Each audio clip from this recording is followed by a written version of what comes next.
It's time for ACC Central, presented by Just Means Less. I drive into right. It's enough. It's back. And it's gone for the cycle. It's a walk-off grand slam. Florida State wins it. Hosted by Monty Taylor. In the air, center field. Moore is under it. And on to Omaha for the Cardinals. Micah Butel.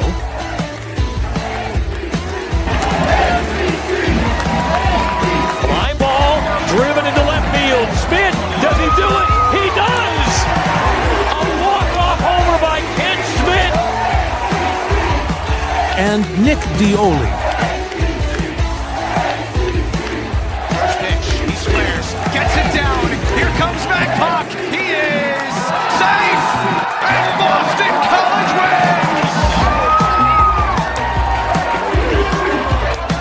wins. This ball off the plate for 2 balls, 2 strikes. Monty just got landed on. There are 2 pigeons roosting right above me, and my can of Pepsi. Smacked into right field. And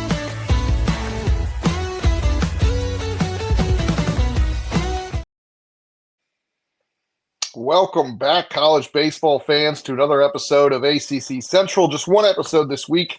It's hard to get the schedule going, especially when some of us are traveling all over the place and others are working an entirely second job or third job. So we are getting in one. Micah, not here. Micah is working. So it's just Nick and I once again here on Wednesday night, ahead of the third weekend of ACC play, and it's interesting. We're not going to do too much of a recap here, but, you know, the ACC does not disappoint. I mean, I know the SEC got off to a really chaotic start on Friday night, right? That was pretty crazy to keep track of, but the ACC, not quite that dramatic, but still some pretty crazy twists and turns over the weekend. Wake Forest absolutely dominated at home after dominating Stanford to start play. You were at that series, Nick. Talk to me a little bit about the Florida State pitching and the Wake Forest pitching. I mean, my goodness, Florida State, hats off to you. I mean, we were a little concerned, at least I was, going into this series because they had looked a little lackluster after Arlington. And I think they benefited starting conference play a week later than most teams. And they got off to a hot start and didn't look back, Monty. I mean, Wes Mendez was awesome. Yep. And I thought he was going to be pitcher of the week. Yeah, exactly. I did too. Like, he was just phenomenal Friday night, the game. I went to Friday and Sunday. I mean, Trey Beard, phenomenal. The bats were insane. Miles Bailey.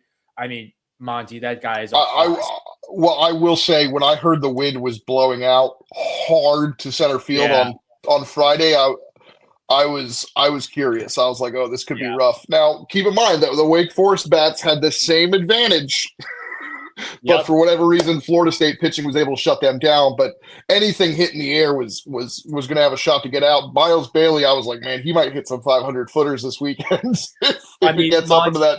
He hit one so hard it disappeared into I hadn't seen a ball get hit like that since Nick Kurtz was. I was gonna say Nick Kurtz and Brock Wilken, they hit the ball far, but I mean, one thing I will say, I thought the offense was rather consistent, but Florida State has dealt with some major injuries in their lineup, and I know Gabe Frazier's still out, Hunter Carnes is still out, but Eli Putnam and Braden Dowd, I think. And they've missed a lot of, they've been in and out of the lineup, banged up. They're healthy, and Braden Dowd in particular, I feel like makes that lineup so more dangerous. And it feels like that, the inconsistent concerns about the offense we had could have been attributed to injuries more than, the offense being inconsistent. You know what I mean? Right. Yeah, and I mean, those guys stepped up in a huge way too. Putnam had 2 home runs, I believe, on Friday. And he had another on Sunday. Yeah, and another on Sunday. Sunday was just nonstop. I mean, admittedly, I left the game early because it started raining, and then everyone gathered under the concourse where like people could watch. So I was watching, and once I know when you got there, Nick. You do know when I got there. For those who don't know, I sent a very I sent the text to Monty, not remembering I sent the text to Monty the night before, and realized I had made a change of plans to go to the NC State BC game as it was a rubber match and earlier in the day than the Wake Forest game. So I texted Nick to let him know, and he goes, "I'll miss you." And then promptly at around 3:30, 4 o'clock on Sunday, I get a text that says, "I'm here." And I realized that Nick has not realized that, or has not remembered that I am not there at Wake Forest. So good for you, Nick, for being there and letting me know you were there. I just wanted to let you know, Dad. I was there. I needed to be there. All right. Quickly, power rankings. Have they changed a little bit for you since I saw what you wrote a couple of days ago with the midweeks, or are you still pretty good on what you have? I'm pretty good with what I have. I typically Georgia Tech still got to stay number one, right? Yeah. I mean, they thoroughly dominated Clemson Thursday and Friday. Obviously Sunday they were in the lead, and then for whatever reason they got the arms they pulled out, just couldn't throw strikes. But props to the Clemson hitters and the Clemson pitchers for fighting back and salvaging one win, because the vibes would have been completely different in Clemson had you been swept at home to Georgia Tech. I think that would have been panic button season for the fan base. Maybe not necessarily, it might not necessarily be warranted, but they would have been slapping that panic button. Yeah. So first, I do my power rankings after a series, and then most people do. I know you and Micah do it differently. You do the power rankings after midweeks, but yeah, I mean, regardless, we'll see what happens in the weekend series. But Clemson, I mean,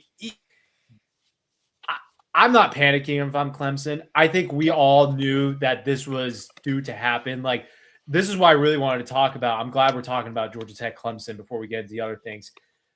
Last year, that was Georgia Tech's only big series. And that's why everyone – well, I mean, remember everyone kept talking about how they're overrated. They haven't played anybody. The only team that they played is Clemson. They lost. It was close, but they lost. And I'm just on aggregate, they won by a lot. Yeah, that's true. But Georgia Tech comes out and they proved the point. And, that was a quality Clemson team. And I don't think Clemson needs to freak out. I think Georgia Tech is just that good. I think they felt something tells me that they felt a little disrespected going into that series because of what happened last year.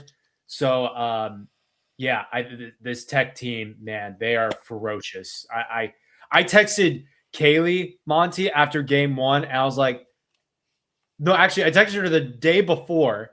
I said, the ball's on you to go Georgia Tech sweep. And then I texted her after game one. I was like, okay, you might be right here. I think. And I thought it was going to head that way when Carson Curse hit the home run on Sunday to go up 5-2. It started to feel like, here we go again. And and it may have gone that way, but that sixth inning, that fifth and sixth inning where the Georgia Tech bullpen couldn't throw strikes was a problem, but it very well could have been a sweep had, the pitching held it together. I mean, also Carson Curse, nation's leader in doubles, hitting .424, and he's the number 9 hitter in that lineup. Unbelievable. This whole lineup is a doubles machine, honestly. Well, I was saying it. I mean, they started Parker Brocious on Friday, and Parker Brocious is their 11th or 12th guy off the bench, right? Like, he is not their first choice or their second choice off the bench when you've got Will Baker and Drew Rogers, right? And yet he comes in, and he's got more RBIs than he does at bats, by the way. And then his first at bat on Friday, he laces a double to the gap for 2 RBIs. It's just unbelievable. And then what was cool about that is because he started, you had Will Baker and Caleb Daniel on the bench.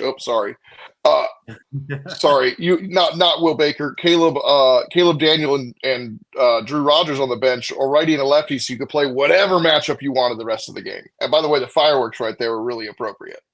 Yes. So Georgia Tech's still your number one. Who's your number two though right now?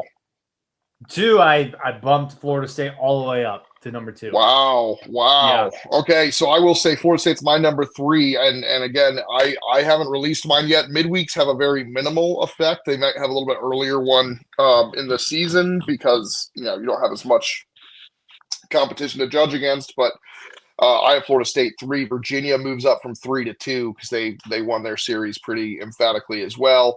They won their midweek, both their midweeks, including a road trip to Liberty today. So I kept them, but Florida State bumped from 5, I think I had them at, to 3. But yeah, I think I had them 7 to 2. Wow, big jump. But Big jump. let's get into this week's series now. Let's talk Duke at Virginia Tech. All right, so this is a big one. Duke 3-3, Virginia Tech 2-4. By the way, Virginia Tech today.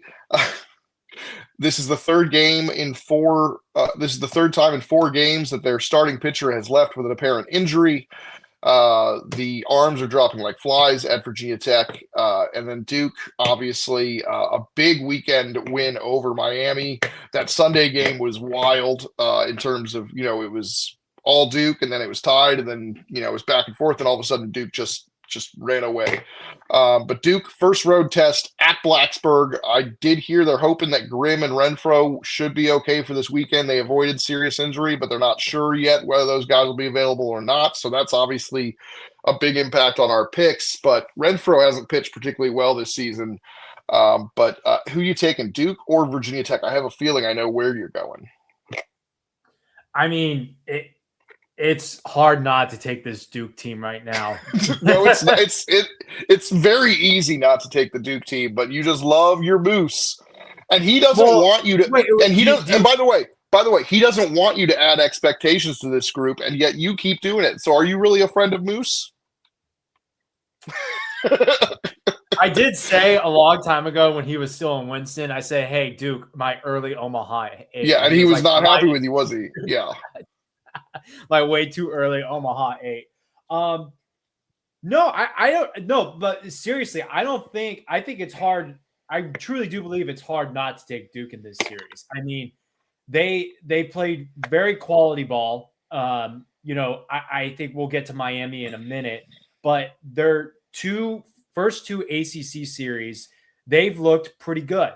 I think they're kind of exceeding expectations a little bit.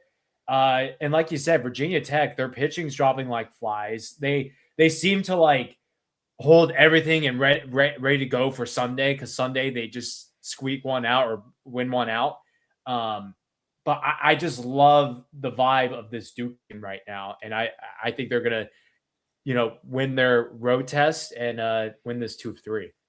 I'm gonna go Virginia Tech because it's at home, and let's take a look at the 2 teams Virginia Tech has opened up against. Yeah, they're the top teams they've had a really tough stretch, and so it might just be, thank goodness we're not facing Georgia Tech or UVA's offenses this weekend, and it might be a mental boost there. Now, part of that, I'm with you. It does make sense to take Duke here, and part of that's playing into it as well, because sometimes things don't make sense to the ACC. I'm going to go with Virginia Tech 2 out of 3. I think they're going to figure out a way to win. Now, again, the big question is who's pitching, and hopefully Grimm and Renfro are ready to go and able to bounce back after some difficult weekends in Atlanta and at Charlottesville. Because again, remember those series weren't just against the 2 top offenses; they were on the road. Yeah. So, but yeah, no, I mean, taking Duke makes sense, but we'll see. All right, here's another fun one. Cal at Boston College. Cal was riding high. Now they've lost 4 in a row. They had won 11 in a row before the midweek loss to, I want to say, San Jose State. And then they were swept pretty clearly by North Carolina at home. That's a big, big loss there during, I'd be less worried about it if it was at Chapel Hill, but not to be able to steal one at home is brutal. And then Boston College, I think there was an argument to be made. They in ways outplayed NC State. And I think the pitching that they have is for real. I think it's going to be a fun series. But if Boston College wants to be the team they think they can be, which is a bubble team tournament caliber team, they need to win this series at home.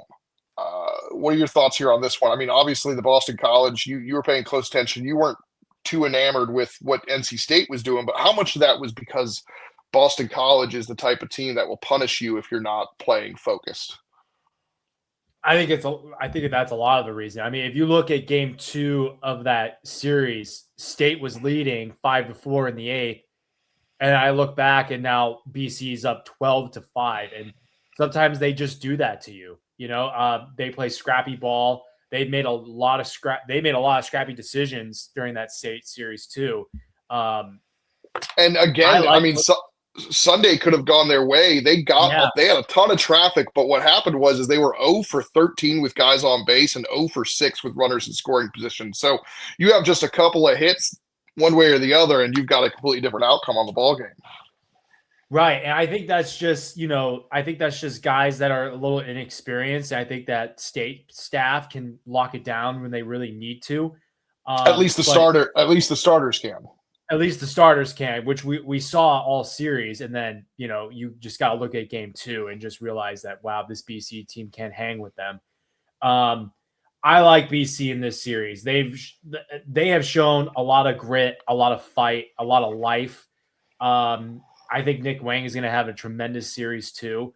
It's nothing really against Cal. I just think North Carolina is that good of a team. I think Cal can, be better than last year and kind of make a little noise. It's just, I think BC they're more ready for this. I think they're just not better. And they've been tested already, and they're 3-3, which I think if we looked at their first 2 series, we would have been like, oh. Right.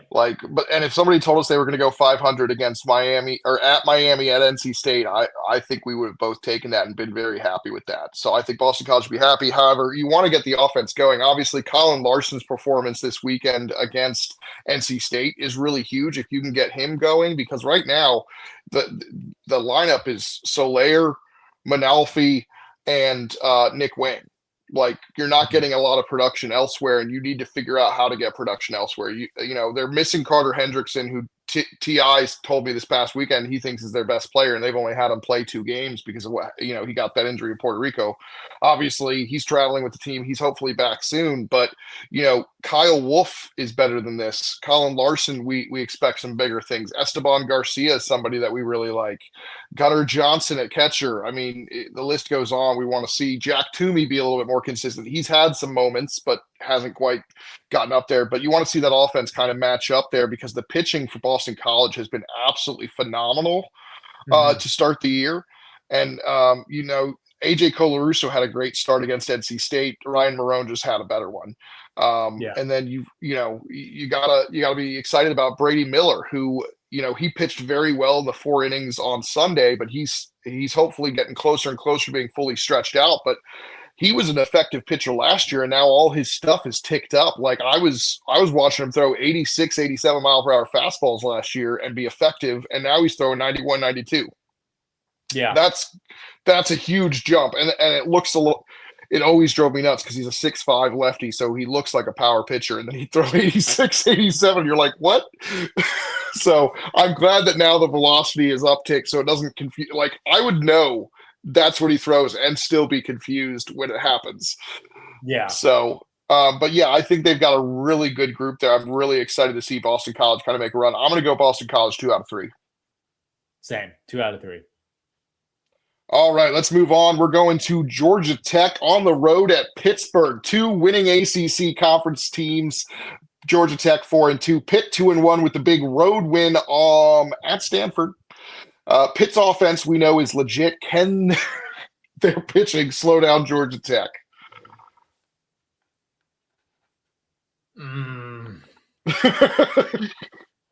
Stranger things, by the way, stranger things have happened. So, like, yes. I would be surprised, but not necessarily shocked. I believe How am I going to say this? I love what this Pitt team has done so far. Oh, yeah. I really do. I mean, I don't remember the last time I've had Pitt in the top half of my power rankings before.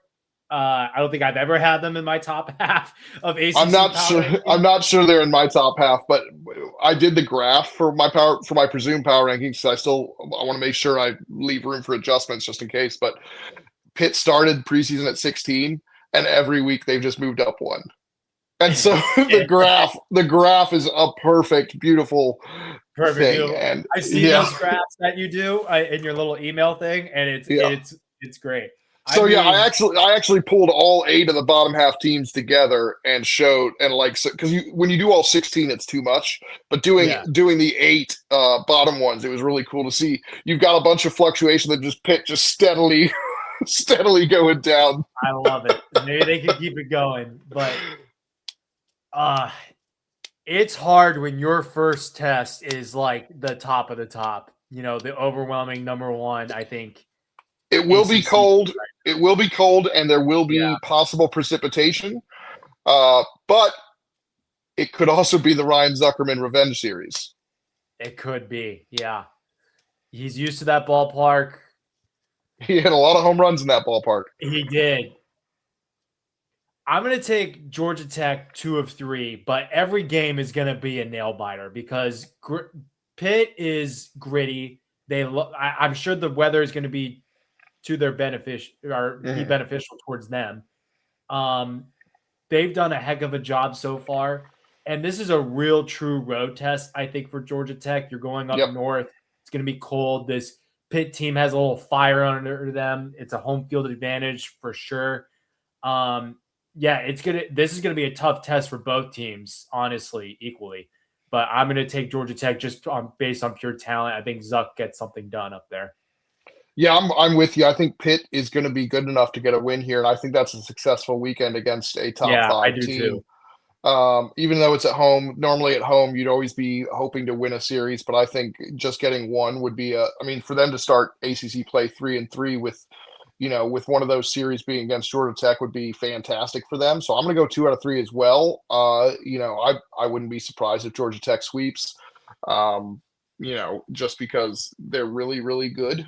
But I think we're going to see how, I think the Pitt offense could arguably at this exact moment. I don't know necessarily if they're more talented, but at this exact moment, I think it's a better offense than what Clemson has. I'll make a deal right now. If Pitt wins this, they're not just in my top 25; they're in my top 20. Because there have been some guys have already put Pitt like number 25. Like, hey, welcome Pitt Panthers. You're in my top 25. Love it. They were ranked for a brief time in 2021. Ultimately, probably should have made the tournament that year, but did not. Yeah. All right, Clemson at Notre Dame. This is a big one for the Irish. They had some opportunities. Obviously, they couldn't close a game out against Duke. Some unforced errors allowed Duke to come back in that game and even up the series. And then they had Louisville wrapped up in game 2, couldn't put it away. Louisville comes back to win that game and then blows out the second one or the third one to win the series. So Notre Dame 3-3, but very easily could be 5-1. Those are the games that are going to keep Sean Stifler up at night. That and the UCF game down in Jacksonville was a similar situation where they had that game. Notre Dame's got to figure out how to close out some ball games, and it's going to be a tough test here. Clemson at home. Now, we know Notre Dame plays well in South Bend. Typically, they play a little bit better later in the season in South Bend, but Clemson is – you're not getting Clemson quite where you want them because Clemson's looking like they're going to have won 3 in a row. They're playing the Citadel right now. They're up 2-0. The offense is getting going, but you want to if Notre Dame can have a bounce back with the pitching from what they did against Louisville, because obviously they're a much better pitching team than we saw this past weekend. They've got a shot. Now, I have concerns about Aiden Kanak because the changeup is real and it's filthy, but the fastball is not there. His fastball is very poor, and I think that's kind of where his problem has been this season. Is you can't just throw a changeup. you have to work the heater in there, and I don't think the heater's been very good. I think that's been a big problem. So Canuck versus Riddell, it's weird because I think that would be a really big matchup, but I'd be leaning Riddell, even with the fact that Riddell gave up 6 runs the other day against Louisville, because Canuck, it's just, it's funny because I watching Canuck for the first 2 innings or so of the Georgia Tech series, he looked so good, and the changeup was filthy, but as soon as Georgia Tech made adjustments, it was over. Yeah. This is, I think, my series of the week. This is a big one for both teams. I think if Notre Dame wins this series, I think they're a legit contender. Like, I think it's set in stone. I think they've bought themselves a lot of time throughout the rest of the season if they were to slip up somewhere where we didn't expect it. And for Clemson, to get back, they're in a good spot. Look, I ranked them 17 in my top 25. You lost to, the number 3 team in the country. There's no shame in that at all. But it's been a little weird for Clemson so far. They haven't done anything that has wowed you. And there have been times where Notre Dame has wowed me. So I think I'm going to take out my first upset here, Monty. I think I'm going to go with the Irish at home, 2 out of 3. Do it. Join me. Join me on the Irish hype train. Yes. I'm going the Irish 2 out of 3 here. I think they're going to have a bounce back with the pitching. And I think the hitting, they showed what the offense can do when it's got Davis Johnson back in the lineup. Davis Johnson missed a large chunk of the first couple of weeks, and then, casually hits 4 home runs this weekend for the Irish. So big weekend for him, and he's hitting in the 7th spot. So you've got guys that are contributing. Bino Waters hasn't even really got going, and that shows you how good this offense can be as the season heats up. So I'm going to go Irish as well, but again, this is a very underrated series, and it's going to tell us a lot. I don't think it's a disaster if Notre Dame loses the series but wins 1. However, if Notre Dame gets swept, it's a pretty big disaster. Yeah. All right. Speaking of a good series, all the rest of the series we talking about are really good series. We got West Forest, Wake Forest headed on the road for the first time this season, heading to Charlottesville for the first time since 2024.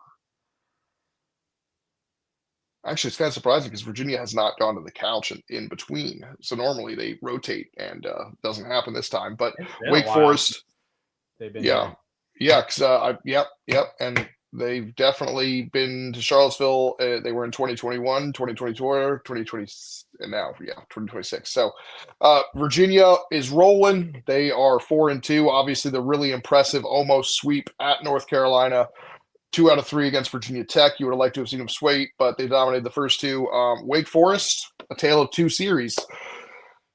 What do we got, Nick? What are we thinking? Wake found themselves in a similar spot last season around this time, where I think people kind of wrote Wake Forest off. But when they did that, they went down to Tallahassee and won 2 out of 3. And then they were kind of back. And then they were gone again. And then they were gone again. Yeah. And then they beat Clemson, and then they were back, and then they were gone again.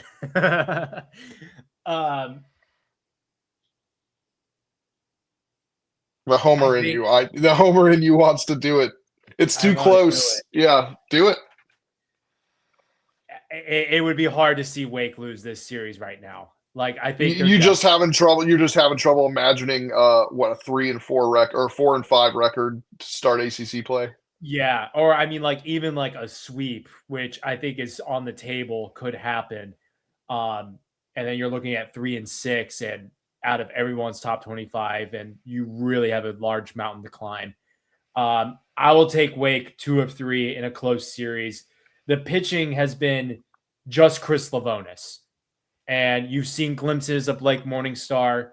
I think Duncan Marsden, he's great, but he definitely got roughed up on Sunday. I think that was like a big wake-up call, as young pitchers will get. And that was his first one. The bats for Wake have been very quiet Now they erupted yesterday against Liberty, as they should, as they should against mid-major pitching. They should, yeah. And my X factor, who was Javar Williams, literally was the only guy that like had any spark in that offense all weekend. He's so had a great season. Have to wake up. Yeah, everyone's gonna have to wake up. I'll take Wake because it's just so hard to see this team dig themselves in this kind of hole. And when they're on that verge of dropping off, they seem to find a way. So I'll continue to ride that. Oh yeah, you will. Oh yeah, I will. Excuse my hand, everybody. Sorry, making sure that my camera doesn't die. So I'm going to go with the Who's 2 out of 3. It's one of the best offenses in the conference, and it's not a great time for Wake Forest. I'm taking the Who's at home, baby. All right, Louisville at North Carolina. Ooh.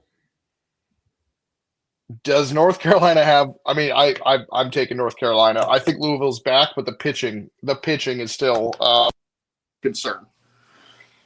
I mean, I have a question for you, Monty. I've been thinking about Louisville this week a lot, actually. If this team wasn't preseason ranked number 8, and you just kind of solely looked at their record, like let's say that they were preseason number 20, are we really freaking out about this team, or is the nation really kind of freaking out? Because they kind of built themselves back up. They've quietly, have looked okay, much better than 2-3 weeks ago. They gave up 33 runs to the Irish. True.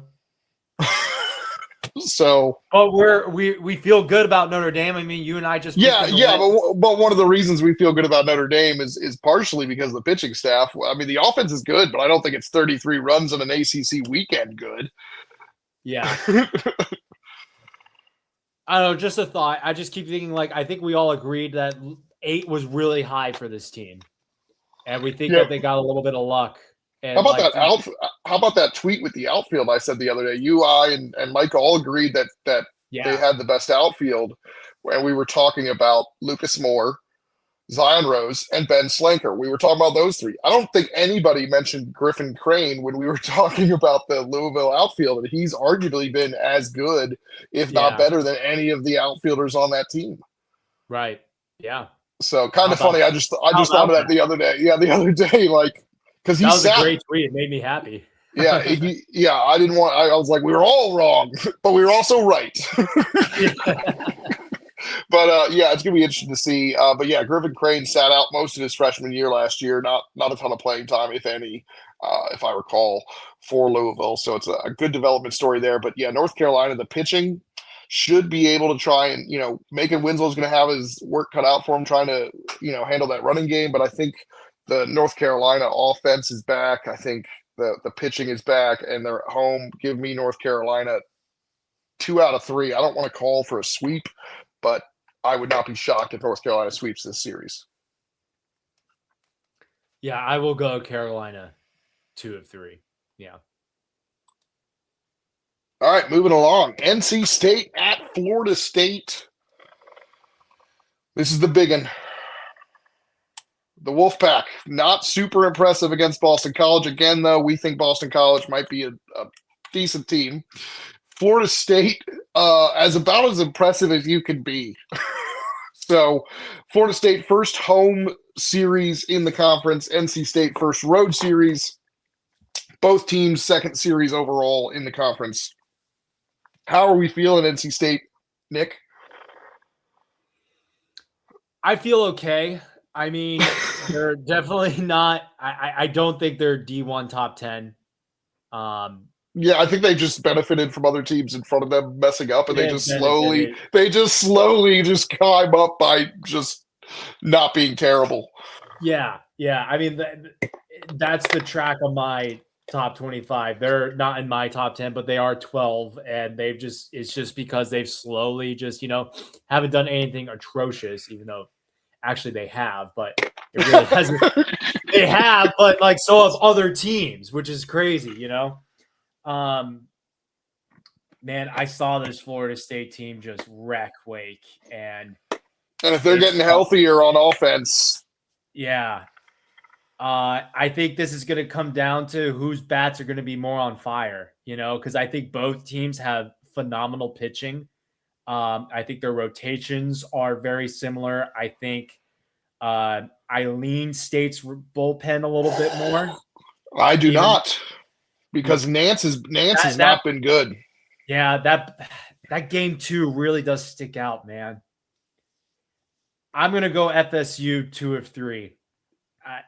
They're like everything is just clicking for these guys. It's at home. State's going on the road for the first time since Puerto Rico. Give me FSU 2 of 3. I wouldn't panic if I'm an NC State fan. No. I think you win one game on the road here. It's a fine weekend. I think it's fine. Given what, especially with how Florida State's playing and what they are.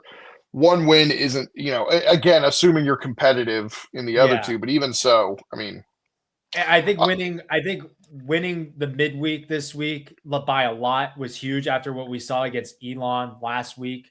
I think Elon's got some pitching because they played pretty well against North Carolina, couldn't score. They hit somebody a couple weeks ago in, a smaller school, but they still hit them. So Elon Speaking of no-hitters, how legit the FSU staff is, a combined no-hitter last night. But they gave up a run, so who cares? I mean, I think the back-to-back shutouts. I think the back-to-back shutouts of Wake Forest was more impressive than a no-hitter last night. That's true. Yes, that is more impressive. So, but yes, no-hitter. Yeah, when I saw no-hitter, I was like, oh, cool. They have 3 consecutive shutouts, and I was like, oh, no, they don't. That's funny. So. Yeah, no, not 3 consecutive shutouts, but 3 shutouts in a week. But yeah, I'm going to go Florida State 2 out of 3 as well. Wouldn't surprise me if NC State pulls an upset, but Florida State does feel better right now at everything, including the bullpen, especially with the way John Abraham has come out and pitched really well for them out of the bullpen. So I'm gonna go them. I do like the Sunday matchup for NC State, though, whether it's Heath Andrews or Cooper Consiglio. I do like that matchup against Bryson Moore on Sunday, but who knows? In your opinion, who should be the Sunday starter for State? Because I saw a lot of banter. So Heath Andrews, I'd probably lean Heath Andrews because they need a lefty in the bullpen. Right? Yeah. So we said that when we previewed NC State. Yep. Yeah. But Cooper, I think they'll be. I like the matchup regardless of which one ends up being the starter. But also, Cooper Consiglio seems more comfortable coming out of the bullpen as well. Yeah, I agree. Guess what time it is? Oh boy, X Factors. X Factor time. Sorry, I am a tired boy. We don't have Micah's right now. He'll obviously be on the graphic, but what do you want? You want to do pitchers first or hitters? Let's do pitchers. I'll let you go first because I'm deciding between 2. Oh, you'll let me go first. No, I want you to go first. Okay, fine. You want me to go first? Yes. Okay. Give me Jack Riddell, Notre Dame. There it is. We love to see it. We're going to pull the upset. Let's get the ace of the staff going. Give me AJ Colarusso. Friday night, AJ. He was one I was considering. So it was between him and Jack? Yeah, him, Jack, or maybe someone from Duke. But yeah. Aiden Weaver would obviously. He had a really good start against Miami. All right, let's go hitters. Hitters, I think I am going to go with a Duke hitter, actually. Oh. And why don't you give me Tyler Albright? That's what I was gonna say. Albright's got to be the guy, right? Because yeah. I was thinking about Bobby Marsh, but give me Tyler Albright. All right, I like it. I love it. I want some more of it. Give me Ryan Zuckerman. Oh, that's such a layup for you.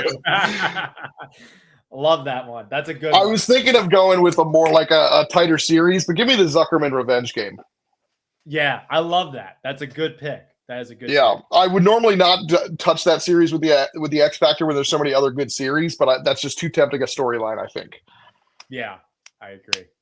So, all right, that's going to do it for us. We managed to get a show in. Woo! I will be at Wake Forest at Virginia this week, getting to see Wake Forest for the first time. Maybe the last time if Wake Forest doesn't play well, as when I was in attendance 4 times last year, they gave up something like 60 runs over those 4 games and lost all 4.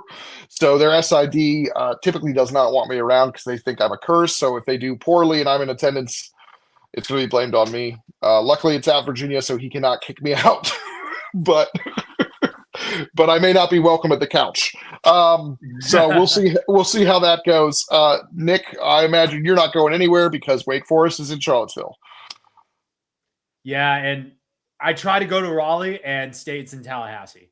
Yep, I think the only show in town right now is Chapel Hill, with Louisville in town. But Micah, SEC Micah, is back this weekend. So he did a brief hiatus as Big 12 Micah. He's back as SEC Micah this weekend. I can't remember what schools he's visiting, but there's a handful of SEC schools, SEC matchups he's going to see. Hopefully those games are as chaotic as last Friday nights were. Yeah. So anyway, that's going to do it for us, I guess, unless you have anything else to add there, Nikolai. Really love where our game's at after the WBC. Just baseball in general. I feel like the game is growing a lot. I saw a funny tweet where somebody said, I wonder if Trump's going to invite him to the White House so they can meet their president. I saw this funny tweet where it was like, hey, it would be funny if Nicholas Madera throughout the first day. Twitter is such a cesspool. I love it. I hate it. I think it's the worst. But anyway, if you've been listening, thank you so much. We're going to try to get back to 2 episodes. It's a long season, and our schedules are fun. I didn't realize what I did on that road trip until I got home and decided to be like, oh, how much did I do? And then I was like, oh my, no wonder I'm feeling tired. So it's good to be home at my actual house for the first time in nearly 2 weeks. So that's nice. And it's nice that I'll be sticking around in for the next week or so. I might actually even take a little bit longer break. I was planning to go down to the Triangle for next weekend, but I might see if VCU's in town instead and cover some mid-major baseball that weekend. I don't know. But that's going to do it for Nick and I. But until next time, it just means less.